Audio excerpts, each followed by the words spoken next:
Ал эми ал силер кыялдангандай болбойт. Аны мамлекет чечет, эжеке. Эми сиз айттыңыз, мен да айтайын. Dedi de kolunu sürteken boyunca çıkıp getir. Sen Kuday'dı söyleme. Kuday. Sen oturun. İmina senin Kuday degenin cevabı. Kur'an'da karmap durup aytasız bu şu sözde. Niye жалган айтасыз? Айтам. Мен жаныма келип салам берип туруп, он келип менин кулагыма келип сөгүп атат да. Энеңди сый депчи. Мени өлтүрүп кеткенден кийин карайсыңар силер органдын кишилери.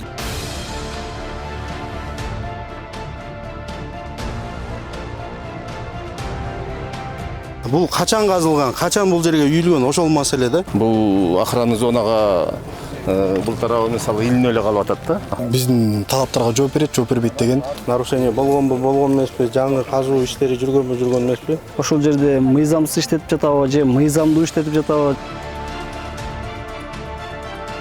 Биз буга чейин Аламүдүн районуна караштуу Октябрь айылындагы карьер боюнча берүү чыгарганбыз. Анда бизге Октябрь айылында карьер казылып жатат деп тургундар кайрылышып, алардын кайрылуусу боюнча барып жеринен чагылдырганбыз. Бул маселе боюнча акимдин орун басары комиссия түзүлөрүн убадалаган.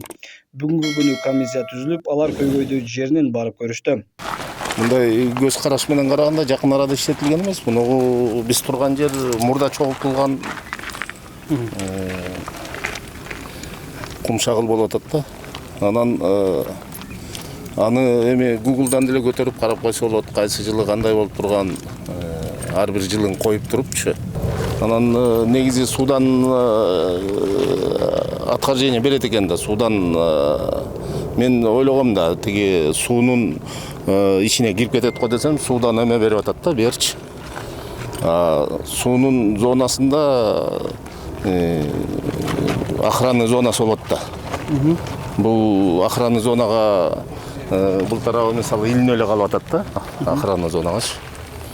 Ушул мендеги сөз. Чечимиз кандай болот? Менде азыр чечим жок. Анткени мен китептерин көрө элекмин, документтерин көрө элекмин. Качан тийген, качан алынган, мен бул карьерге биринчи келип атам да. Суудан бери көздөй канча метр болуш керек? Сиз билесизби мындай? Суу тармагын телей турбайсызбы? Жок, суу тармагын биз телебейбиз. Биз жер суу көзөмөл кызматында жүрөбүз. Бул карьерлерди уруксат берүү жагы Минприродага карайт. Минприроданын астында атайын недралына караган, ушу кенди караган кызматтар бар. Уруксат бере турган кызматтар бар. Ошол жака проект түзүлөт, проектти макулдаша турган кызматтар бар. Негизи Минприроданын астына карала турган. Өткөндө эле жооп бербедикпи? Охранный зонасы бар. 100 метрге чейин иштеткени болбойт деп жооп берип турабы? Маселе азыр силер көтөрүп аткан маселе мына жакын арада иштетилди деп атасыңар да. Ошол иштетилдиби, иштетилген жокпу деген эле суроо болуп атат да бул жердечи. Турабы? Ал боюнча ооба иштетпеш керек деп 100 метрге чейин охрана зона бар деп. Бирок могул турган шагыл бул качан казылган, качан бул жерге үйүлгөн ошол маселе да. Эгер буну действительно кече мурда күнү казып же өткөн жумада казып иштетип аткан болсо могул жерде анда чара көрүш керек ошол маселе да. Ушул жерде жашоочу катары. Бул жерде могул жерде бийиктиги билбейм канча метр мындай тоодай кылып үйүп салган эле да. Анан карьерди жапканда булар ташып кеткен. Анан жакына могу би мына ушул уровеньде болгон мына иптер. Кайсы айылда жашоосуз? Ошо Октябрь айылында жашойбуз. Могу жерде азыр мына жакынкы мына 44 гектарга ушул жерден ташып атат, могу жактан ташыдап, мына чукурда алган эмес. Көрүнүп эле турат да, мисалы үчүн. Трактордун изи түшүш керек. Анан могу жерде ошол эски калдык калган. Шонун ташыган.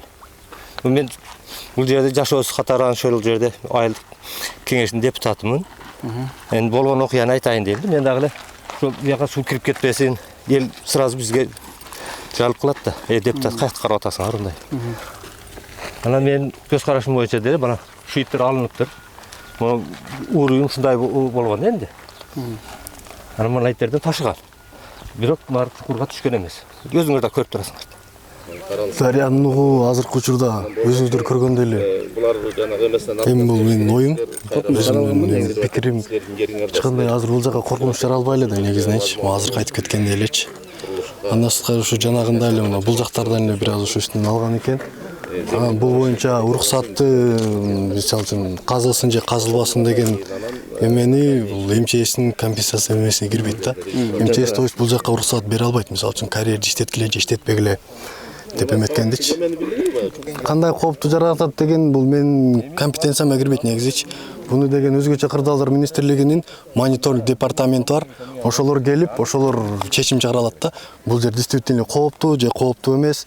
Ушул биздин талаптарга жооп берет, жооп бербейт деген менин толук жоопту ошол өзгөчө кырдаалдар министрлигинин ошо мониторинг департаменти бере алат. Нарушение болгонбу, болгон эмеспи, жаңы казуу иштери жүргөнбү, жүргөн эмеспи? Азыр өзүнүн актын берсе, ошого жашап биз мындан А кызыл ките боюнчачы бияк? Кызыл ките боюнча көтөртүрдүк. Жана токтом бар экен. 2006-жылы бул ошо Зао Кумшагылга катталган экен. Зао Кумшагыл менчик катарында буну 2023-жылы жеке тарапка саткан экен. Анан шкафы эмне деп түшүндүрүп кетсем, бул китептин өзүндө целевое назначение деп турат. Под производственными сооружениями деп турат да. Мына жерде көрүнүштүр. Под производственными сооружениями деп турат. Целевое назначение. Соответственно, бул кишилер буга чейин айтып аткан маселеси жанагы биякты түздөп туруп, планировка кылып туруп, жанагындай өндүрүшкө ылайыкташтырылган складтар салабыз деп атпадыбы? Ошондой деп айтып түшүндүрүп атты. Ошого документи туура келет. Демек, бүгүнкү күндө документи мыйзамдуу, э? Ооба. Мына 2006-жылкы Кумшагылга катталган выпискасы бар экен. Көсүргүсү келди эле. Аз келет. Мына карасаңыздар болот да. Айлыкмоттун токтому чыккан экен 2006-жылы. Силерге жакшы көрүнбөй атат го дейм, э? Жиберип кое аласызбы? Жиберип коем, э? Жок берип коесуз деп жазылып тур. Закрепить ЗАО Кумшагыл, ОАО Кумшагыл, земельный участок общей площадью 0,82 га под сооружениями существующей карьеры в частную собственность, расположенных в проеме реки Чу на территории Октябрьского Айлыкмота деп турат. Просить Аламединский госрегистр выдать правоустанавливающий документ.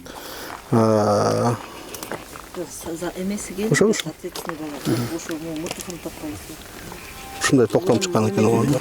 2006-жылы. Ошондо биз мунун жыйынтыгын качан ала алабыз сиздерден? Жыйынтыгын беребиз 1-2 күндүн ичинде. Демек азыр бул жерге кайсы мекемелерден келишти? Жер суу көзөмөл башкармалыгынан, МЧСтен, Айлыкмоттун комиссия депутаттар, жергиликтүү кеңештин депутаттары. Ошол. Сүрөткө тартып кетейин, мен биринчи жолу келип атам. Биринчи жолу келип атам мен бuyakачы. Биз дагы өз тарабыбыздан изучение кое беребиз да. Ошол бул жерге кызыл китеп кандай бериш керек? Бул жердин чек арага жакын жерге силердин каттоодон өтүп кызыл китеп алган турбайбы? Бериш керек ушундай жерге? Чек арага жакын жерге. Максаттык багытын карап деп берилет да. Осы өзү каттоочу органда. Правоустанавливающий документ чыкса берилет. Жок каттап атканда кандай бир максат текшерип чыгасыңар да. Ал жерде мыйзамдуу, мыйзамсыз органдардан мен ал жагын мен билбейт экенмин. Мен деги топографмын да, мен только ченейм да. Ал жактардын башка специалисттери бар. Косак үчүн башка специалист айт. Аны текшерүүчү башка специалисттер да. Аз только уже эме кыласыз. Биз топографпыз да. Топо биз ченейбиз көрсөткөн жерде. Карта отургузуп беребиз, анан максаттык багытты аныктап беребиз да. Карта боюнча эмне, жайытпы же башка категориябы, ушундай да. Демек сиз билбейсиз, мондай чек арага жакын жерге. Жок, аны мен так билбейт экенмин. Анысын билбейт экенмин. Биз ошо топографпыз да. Топографты чакырган экен бүгүнкү эмеге. Биз келдик да. А ким карайт негизи аныктаган жер силерде көчүрөсүз? Аныктап чек арага жакынбы, жакын эмеспи? Кайсы эмне чек ара? Мисалы, эки мамлекеттин чек арасынын ортосунда жакын жерге аралык канча болуш керек? Аны точно билбейт экенмин, аны. Приграничный жерлерде андай канча болуш керек? Тактап келген жоксузбу? Так, аны билбейт экенмин. Сизге маалымат эмне деп берилди эле? Ушундай комиссия жоголоптур деп эле келдик. Келер. Октябрьскийде, шашып эле келдик. Рахмат. Эмне маселе болуп атканда чоо жайына билген жокпуз, шашып эле келдик. Билбей эле келдиңиз ошондо эмне болуп атканын? Жок, кратце түшүндүк, мына карьер боюнча. Карьер топография бир жер. Карьер боюнча болуптур деп, буга чейин да YouTube'дан жана эмелер көргөнбүз да. Бир өзөчө бирдеге болуптур депчи. Карьерге ошо кеме болуптур деп, комиссия түзүлөптүр деп ошо жака келдик. Ошондо биз ченеп, биздин максат азыр түшүндүргөн боюнча көрсөтөт. Казылган жери бар деп атты. Ошол жерди ченеп, карта түшүрүп, заключениясын бериш керек. Ошо. Биз соң бере алабыз азырчы. Силердин жумушуңарга азыр. Ошон кайсы жер болуп атса, казылды же эме болуп атпайсыңар. Ошо казылган жерди ченеп туруп, картага отургузуп, эмне жер экенин аны заключениясын беребиз да. Ошол жараса дали. Неме ченейсиз? Иә. Неме ченейсиз? Мисалы келиңизби? GPS аппараттар го.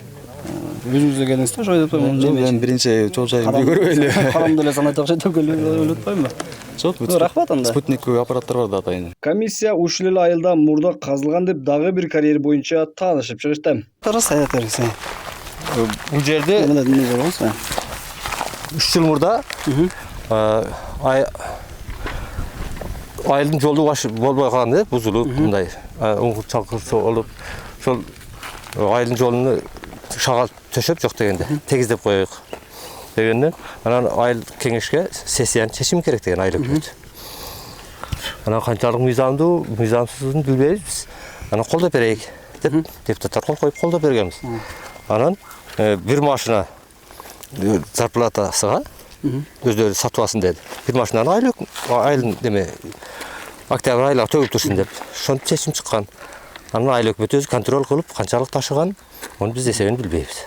3 жыл мурда болгон жумуш дейм. Сиздин билгениңиз бул? Мен билгеним бул. Ама карьер болгонбу, эмне болгон мурда? Жок, бул жерге мен дагы биринчи жолу келип атам. Бул жер жайыт жер го, жайыт жер. Эми бул жердин канчалык мыйзамдуу берилгенин, анын документтерин көтөрүп караш керек. Бул жерде бир токтомдо берип атышат, көчүрмөсүнчү. 6-июнь 2022 жыл айылдык кеңеш чечим чыгарып берип атат да. 1 гектар. Ушул жерде 1 гектарды изъять баланса площадь 1 га пастбищ на контуре 208 или номер 157 для выемки гравийно-песчаной смеси для ремонта внутренних дорог села. По окончанию работ провести рекультивацию. Главе айыл өкмөтү Кабирову получить разрешительный документ на выемку гравия, песка, грунта, установить ниже следующий тариф с расчетом одной автомашины КАМАЗ для возмещения текущих расходов по ГСМ, запасной части, услуги экскаватора и грейдера. Грунт 2500 сом одна машина, песок 2500 сом одна машина, гравий 2500 сом одна машина. Полученные денежные средства приходят в кассу айыл өкмөтү дейт. Бул жерде өзү кеңеш мыйзамсыз токтом чыгарганда, анткени кең байлыктар, анан эгер бул азыр биз дагы госрегистрден тактап туруп айтабыз, эгер бул жер чындыгында жайыт жер болгон болсо, жердин категориясы жайы бул мамлекеттин жери болуп эсептелет да.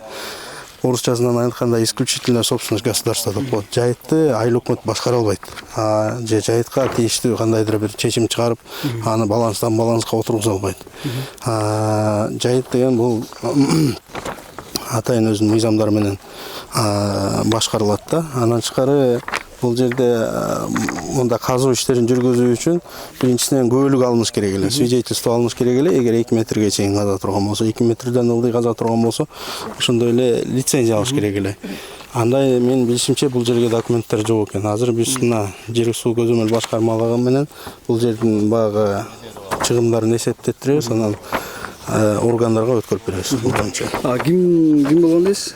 Мирзабеков дейт. Мирзабеков аты ким экен бул? Президент. Айылдык кеңештин төрагасы. Ким экен? Айыл өкмөтү Кабиров. 22-жыл болгон иштер экен да. Бул мыйзамсыз токтом, сиздин боюнча? Мен уже эле айтып бере алам да, мыйзамсыз болгондо, анткени жайыт боюнча мындай чечимдерди чыгарганга укугу жок эле. Азыр бул боюнча да териштирүү бизге да жарандар кайрылып атат, өз депутаттар да кайрылып атат. Өткөн жумадан бери эмне үчүн жакты барып карадыңар, биякта келип карабай койдуңар деп ошон үчүн дагы бияка келдик да биз. Буга чейин сиз канча болду аким болушту? 1,5 жыл болду. 1,5 жыл. Ага чечим кайрылган жок. Келип караган жоксуздар биякта, Жок. Ошто жарандар кайрылган жерде карайсыздар. Кайрылса карайсыз. Толук эле маалымат алдыңыз окшойт да. Сиздин кызматыңыз кандай? Акимиятта иштейм, администрацияда. Бөлүм башчы. Бөлүм башчы. Пресс-служба жок силерде? Жок. Пресс-службандагы борбордун эместе өзүңүз турбайсызбы анда? Оператор болуп кетет экенсиз, Тем аргандай. Универсал. Универсал. Башка эч кагаздары жок, Сиз порчаларын башкаларын санап эсептеп бериңиз. Ошол жерге иш алып барабыз. Так, бул ошондо бул азыр так анықталып эле карьер болгонбу же кандай? Жок, бул жер жайыт жер болгон. 208-157 контур болгон. 1 гектарды ички жолдорду оңдош үчүн казалы дегенде өздөрүнчө чечим чыгарган. Эми бул канчалык баа бериш керек да.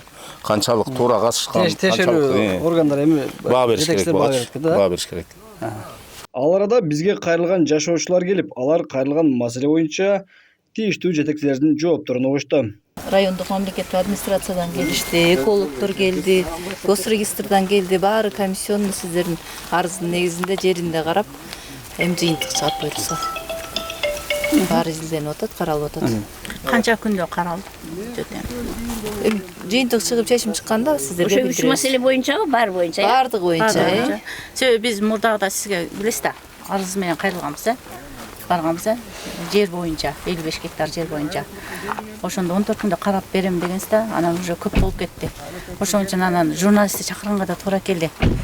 Ушундай элдин маселеси. Билесиз да, 2000ден ашуун элдер күтүп турат жерде, муктаж болуп. Бир үй бүлөдө 3 семья жашап атат. Аны да сизге түшүндүрүп өткөнбүз. Ажыда бар болуш керек.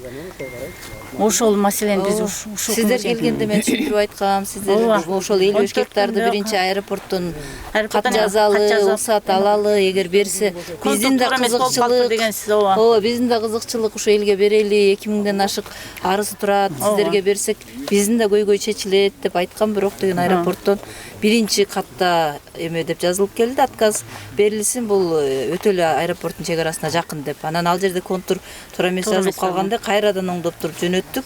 Азыр жооп келе элек дагы.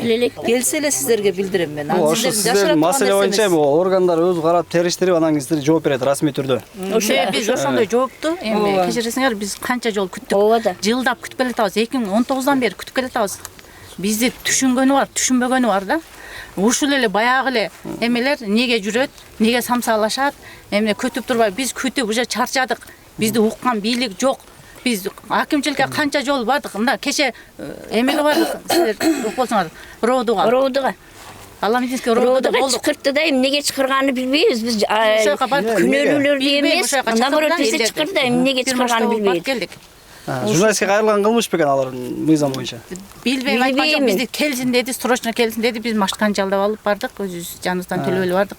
Катыштык, чогулушка болгон көйгөйүбүздү айттык, түшүндүрдүк. Бирок ошо жерде деле эме болду. Биздин ошо Роодунун начальнигиге кирдик биз.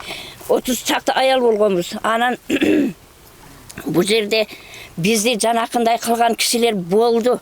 Кемситкен, силерди баары тааныйт турбайбы? Кимдер тарабынан?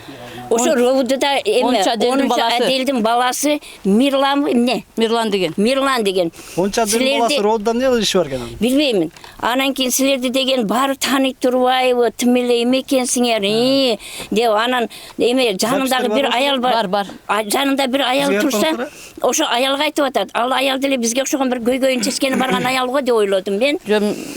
Ошого айтып атат, булар деген ар 2 айда айыл өкмөт алмашат, булар деген ушундай чыр, булар деген ушундай деди да, анан жанагы жанындагы аял, булар каяктан келген десе, анан көпчүлүгү Тажикстандан келген десе, Тажикстандан келген, булар сыгандар турбайбы деп кетти. Мына биз ошондо бир эмени жаздырып албай, мен ушуга аябай өкүнүп атам да, аябай өкүнүп атамын. Мына ошого Аделдин кадры ошо жерде карап турат. Кой, булар кыргыз, бизге кыргыз деп келди да булар деген сөздү айткан жок. Айткан жок ошол.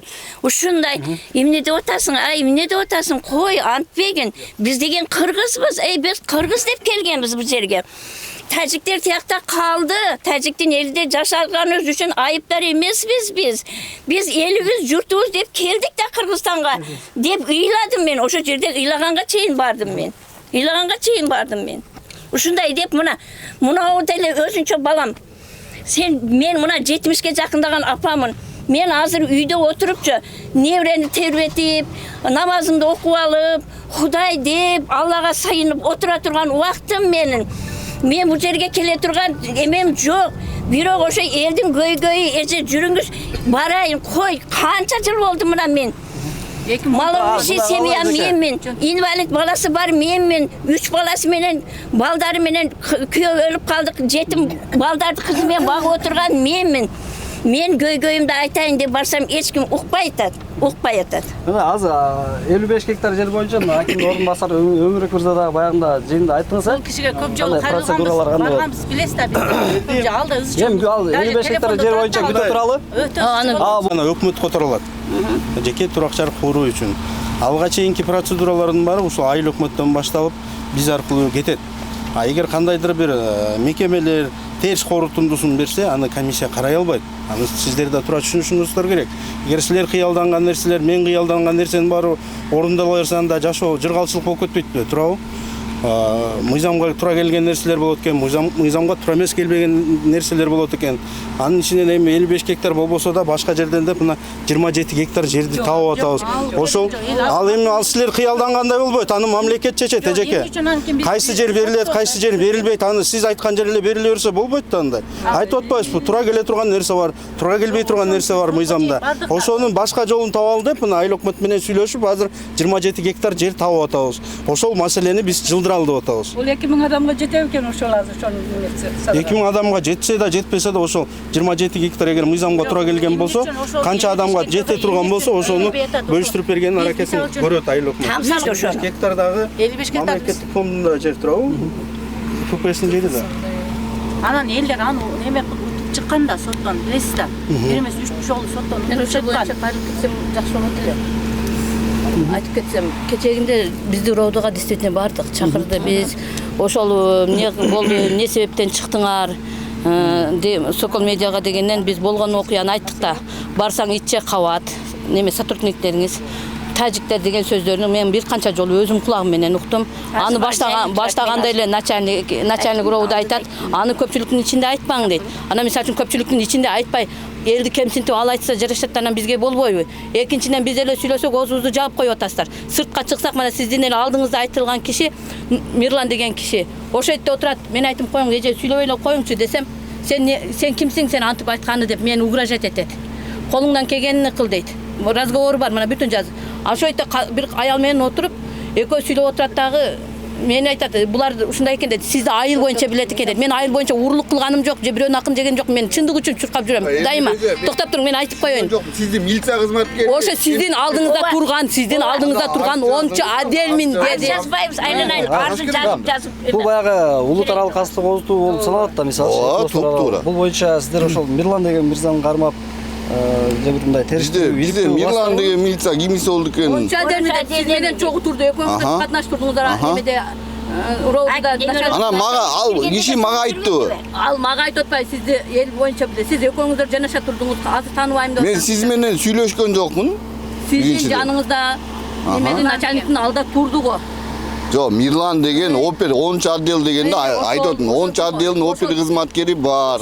Бирок ал 10 именно ошо сиздердин линия менен иштейт да, сиз айтып аткан нерсе менен. Анан ал айтышы мүмкүн эмес, бирок териштиребиз ал боюнча. Ал боюнча териштирели. Берем мен. Все хорошо. Ал боюнча териштирели. Записын бериңиз. Анан чыгып тиги аял болсо, түшүп кетип сыгандар деп түшүп кетип атат. Кайра-кайра бир маселеге кайрылар бел буну. Роудуга чыккызды, роудуга чыккырды дейсиз. Роудуга чыкырып териштирели. Көз ачмайсыздарбы? Жок, ошол аким эмес. Мындагы эжеке. Азыр кой турчу, эме, айналайын. Жалил деген мол жерге келсинчи. Жалил, мына Жалил Карабаев Жалил деген мол жерге келсин. Жалилби, Жалал? Жалал. Ооба, мына. Мына ачкычан кычыраган, мояка келбейсиңби? Мояка келчи кана. Мына ол өзүнүн кесиби боюнча мен билбейт эдим. Бул башка кесипте келип земледел болуп турат. Бир эмес, сурооңузду бериңиз. Бир эмес, суроо эмес, мен сени үстүңөн жалып кылчтам. Бир эмес, 3 жолу бардым ушу кишинин алдыга. Менин кызыма соц паспорт керек болду.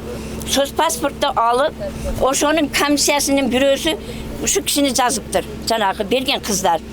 Анан кийин мен бул өзүнүн кабинетинен аракта бухгалтерин эмеде турган экен, каракты алып кирип справканы алып, Жалил, мого сен кол коет экенсиң десем, монтип чалкалап отуруп алган, уважение жок.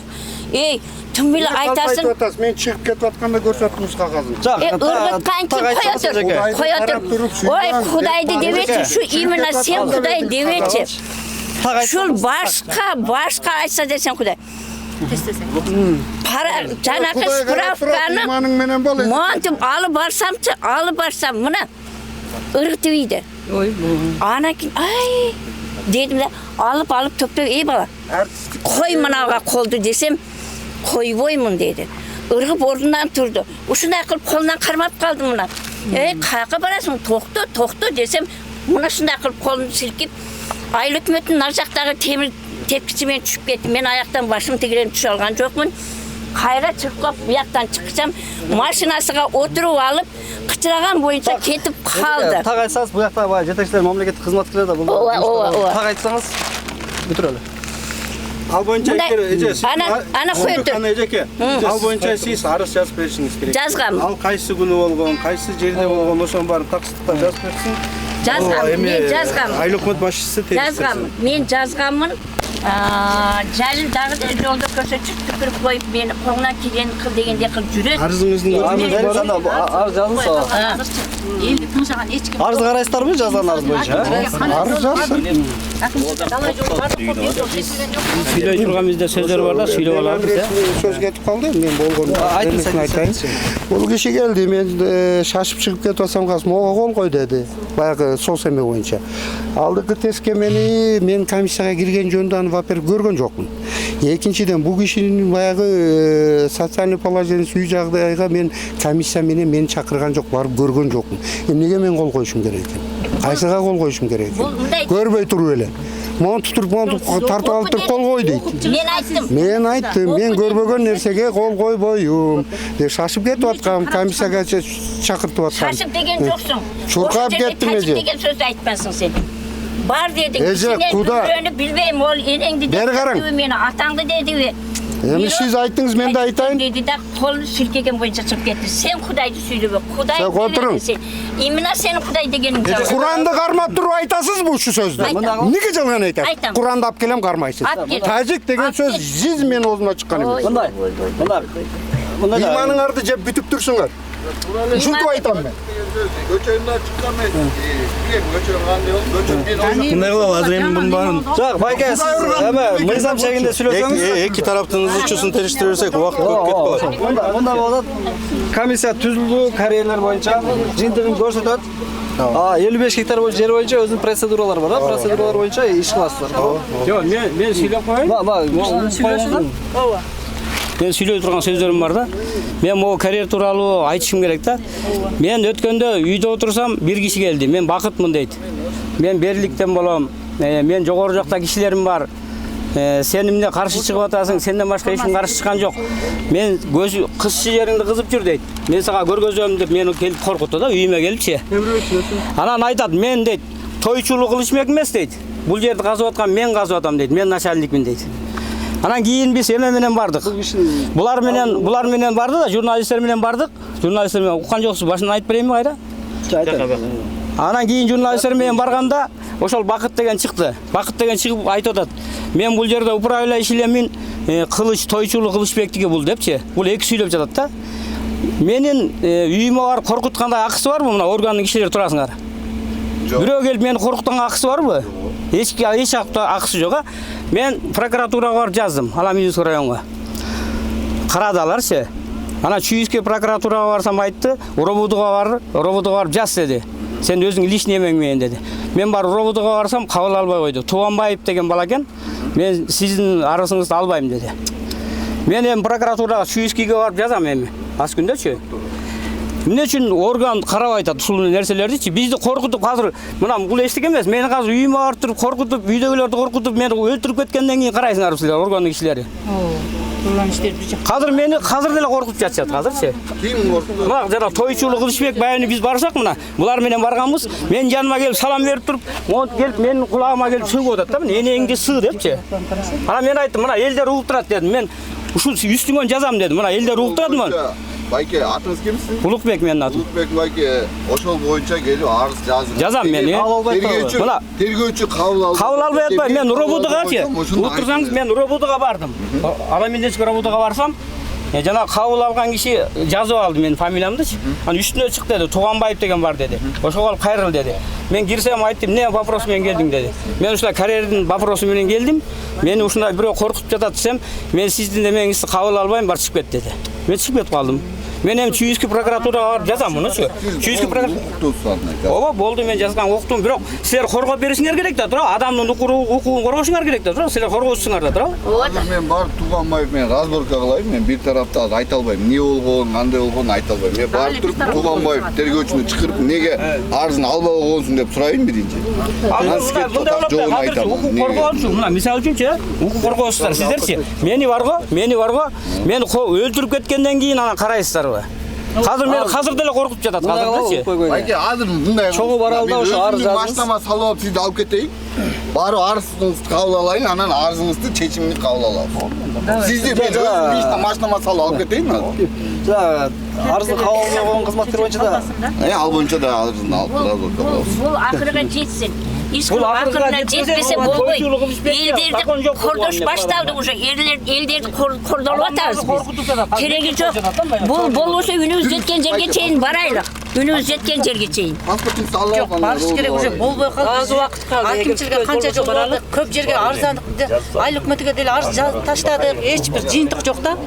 Жыйынтык жок. Ушинтип эле самсалап мына 2019-дан бери жүрө беребизби? Бир жыйынтыкка келип жогору жака болбосо биз жогору жака кайрылалы. Кайрыла турган жерге. Азыр жапаны жогору жака кайрылалы деп барбаңыздар деди.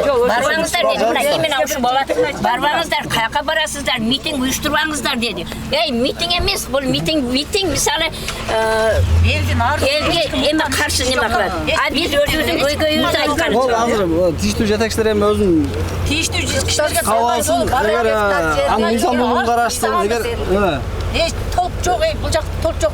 Аз бар органдар келди, көрөлү баягы. Ошол мындай да мына тажик дегендер боюнча дагы арыз жазсаңыздар. Жазып келип кечеде жазган өкүл начальник милиция өзгөдө жазган барга жаздык таң атат.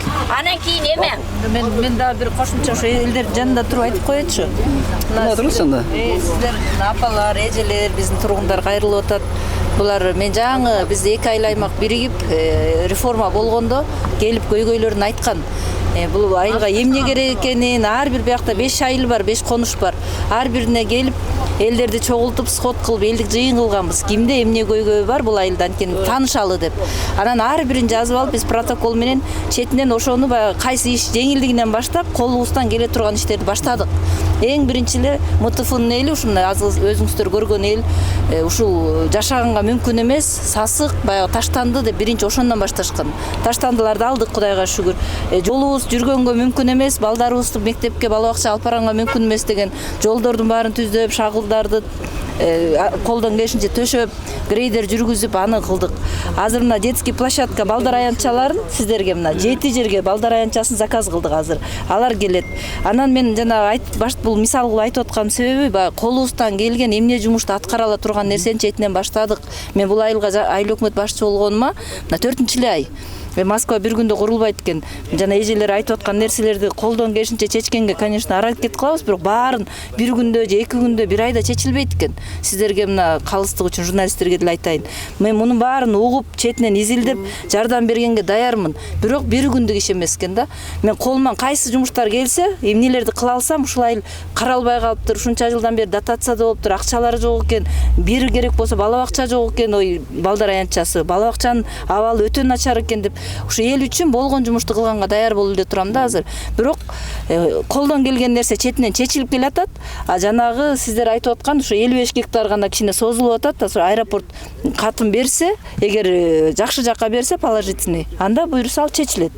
Урматтуу көрүүчүлөр, биз буга чейин ушул Аламын районуна караштуу Октябрь айылындагы карьер боюнча берүү чыгарганбыз. Ал берүүдө мына ошол жердин ээси ошол жерде мыйзамсыз иштетип жатабы же мыйзамдуу иштетип жатабы, чек арага жакын болуп калганбы, чек ара тартиптери кандай болуш керек деген таризде биз суроо салып акимиятка, айыл өкмөткө кайрылганбыз, тиешелүү жетекчилерге. Анан ошол жерде Аламын районунун акиминин орун басары келип комиссия түзүп бул жердин мыйзамдуу же мыйзамсыз экенин аныктап берүү үчүн комиссия түзүлгөн. Мына бүгүн комиссия келди. Комиссия келип көрүп, бул эми 2-3 күндөн кийин жыйынтыгын чыгарып, кагаз түрүндө бермей болушту. Ал эми ушул жерде айта кетүүчү маселе, биз буга чейин жерге жетпеген жергиликтүүлөр деген дагы бир берүү чыгарганбыз. Ошол жерде 55 гектар жер мурда ижарага берилип, кийин сот аркылуу айыл өкмөттүн балансына өткөн. Мына ушул бизге кайрылган жарандардын суранычтарын аткаруу максатында ушуларды жеткирүү, жогору жакка өйдө бийликке жеткирүү үчүн биз тийиштүү жетекчилерге келип ушу кайрылышканбыз. Анан бул боюнча дагы жакын арада чечим чыгат деп бизге жооп беришти айыл өкмөттөн. Күтө туралы эми кандай жыйынтыктар чыгат. Карьерден казылган шагылдар ошол эле айылдын жанында жайгашкан Нур Биримдик жаңы конушунун жолдоруна төшөлүп жатканын айтып, конуштун жашоочулары кайрылышты. Бир көчө бүтүп ошондо түйүндө бир 7-8 камаз төгүлүп турат, оны түзөлө элек. Анан дагы бияктан алабыз десе, ушундай журналисттер келип, мындай ушул беттеги бир кайрылып турган. Ооба, менде кайрылышты. Ошого мен ашты өзүмө проблема каалабайм, мен бере албайм шагал деп YouTube'дан окудум мен деле да. Сол билбейм, зыян тийбесе алып барып ошол айылга саса элдин жашоо келечеги жакшыбы деген ой. Мисалы үчүн Табас Туреке сен деле үй салбасаң, жолуң жаман болсо, ким КамАЗ менен жүк апарат туурабы? Кой жолуң жаман дейт, кымбат айтат. Мен оюм ошондой.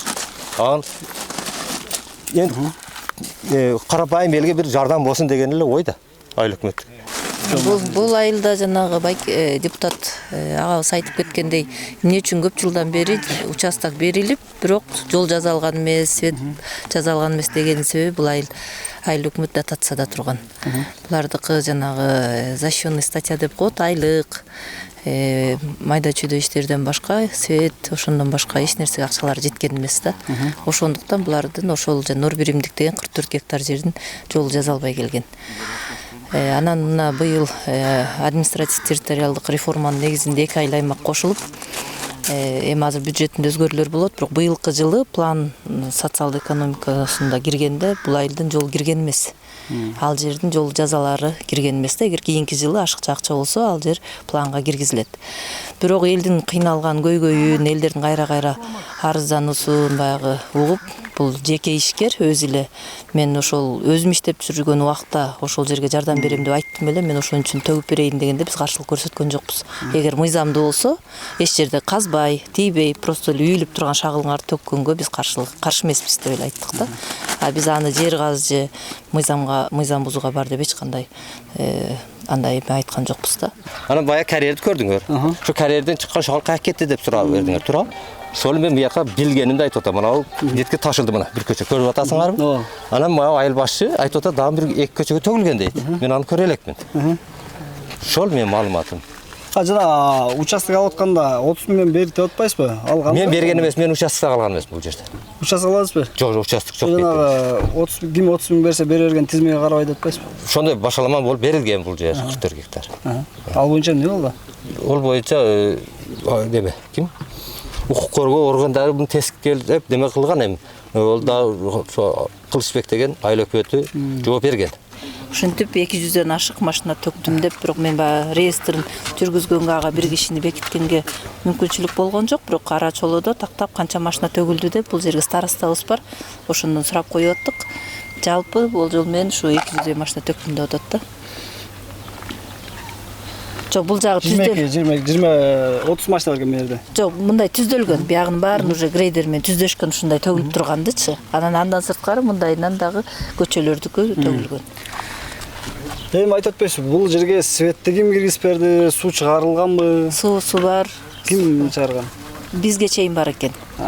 Бизге чейин биз быйыл эле бул айылды кабыл алдык да. Мен келип сураганда суусу бар экен, свети бар экен.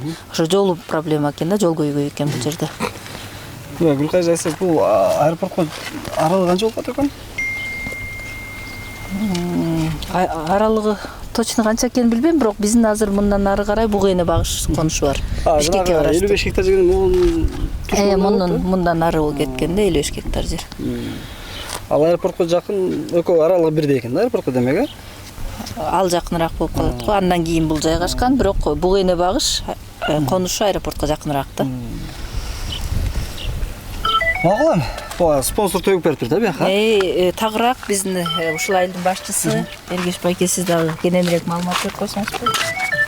Жана сиз билесиз? Мен чалгам сизге. Айтыңыз. Ошол бизге чалып аткан, эме төгүп жатканда. Төгүп жатканда анан ушундай боёктон адамдар силерге эме кылган экен. Анан токтоп калды да биздин иштерибиз. Мына болбосо мына айыл жамгыр жааса көчөгө кирип болбойт. Канча күн мурда токтоду эле? Ошол канча күн болду селер эме кылгандан баштап токтоду. Акыркы жери кайсы жерге төгүлдү эле? Акыркы жери мына экинчи көчөдө. Өйдөдөн кайта ылдыйга төгүп келет да мындай көчөлөргө. Ошондо сол күнү токтогон. Сонун бери күтүп турабыз эми дагы. Жакшы жакка чечилип калса деп. Бул эки көчөгө деп атасыз, буну ким түзөп атат? Буну түзөп берип атат. Айыл өкмөт түзөлгөн мына жерде, айыл өкмөттүн ошол эмесиден грейдер алып келди. Айыл өкмөт несебеден келген, ал түзөлгөн. Анан бул жагы түзөлө элек азыр. Ким түзөп берет экен өзүңүз? Ким көрөбүз да, спонсор түзөйбү, айыл өкмөт түзөйбү. Биз мына жерде айтыңыз. Ошол эми биз өзүбүздүн кудуретибиз жетпейт. Чынын айтканда, эми баардыгы жаңы келген. Бул жакта үйүңүз бар да? Үйүм бар, ооба. Жер тилкесин кайсы жылга аласыз?